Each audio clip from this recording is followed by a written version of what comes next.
Well, let me just do a little recap on the readings we just heard, the beautiful, touching reading from Book of Kings about Elisha, who is visiting a couple who are childless, which is one of the great themes that runs through the Old Testament, because children are the great blessing of God for Jewish people, and not to have a child is viewed as a kind of divine curse on a family.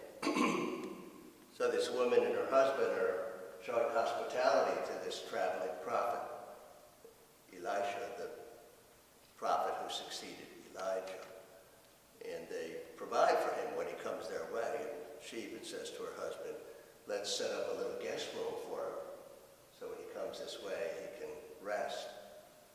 And then, before he leaves the last time, he says something very dear to her, because she has no children. Next year, when I come, you will be fondling a baby. The Bible has fantastic stories like this, which are kind of, in a sense, the fulfillment of God to us, that even though there are difficulties, like this couple without a child, that there are also promises and also God's favor shown to people. In the New Testament, in the Gospel reading, Jesus even talks about loving him more than parents or children. He sets himself above every normal human bond we have. And that can only be done by God. That can't be done by another human being. So the question might be, who can tell us that the things that matter most to us in life, like spouse, like children, like family, have to be put in second place behind the gospel? Thank God in our times we don't have to face those kind of choices. People have had to face it in Poland, in Lithuania, in Russia, and elsewhere, in Germany.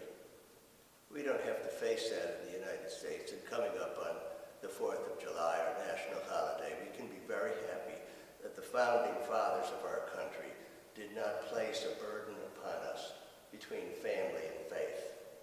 We keep it together. That's one point I want to leave with you. The second point is that this little group of sayings we have in the gospel today comes at the end of chapter 10 of Matthew's gospel, which is called Jesus' great mission sermon.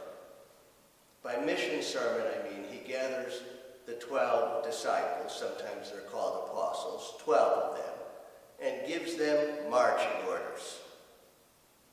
It's like Dwight Eisenhower before launching people across the English Channel to Omaha Beach. That's exactly what you have to think of. And if you read the early parts of chapter 10, all he tells the disciples is, you're going to run into a lot of trouble.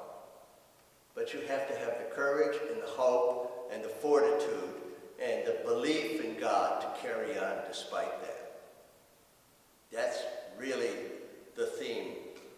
So when he says at the end of the mission sermon to the disciples, take up your cross and follow me, he's not just saying, follow me throughout Galilee on these roads. He's saying, follow me with your way of life. Live your life the way I lived mine. Die your death the way I died mine. That's why we gather every Sunday in church, to say, am I living the life that Jesus lived?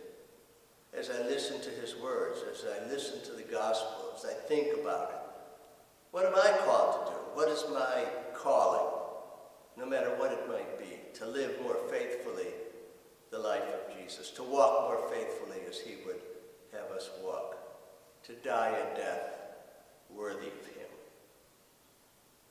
When we think of the death of Jesus and the cross, one of the things that should always jump out at us is from the cross, Jesus curses no one. That's a kind of remarkable thing, because when people suffer, the worst of them often comes out. Attacks on family, attacks on spouses. You're not taking care of me. Where were you when I needed you? And even worse, when people are under persecution. He says nothing. How does he absorb that kind of suffering and not give evil back?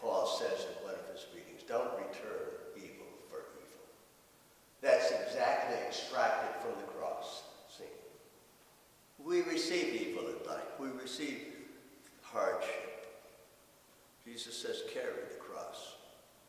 Carry it as I carried mine. That's a real encouragement to me, and it should be to you, because Jesus carried it in dignity. He carried it believing it was his Father's will. We should too. Life is unfair. Suffering comes into our life with no rhyme or reason. There was a German theologian by the name of Dorothy Zola who once wrote a wonderful book, theological book, but also a book any layman could read, called Suffering. And in it she made this great distinction that I've never forgotten. She said there's avoidable suffering and unavoidable suffering. Avoidable suffering should be avoided. That's the simple thing. But unavoidable suffering may come from choices we make.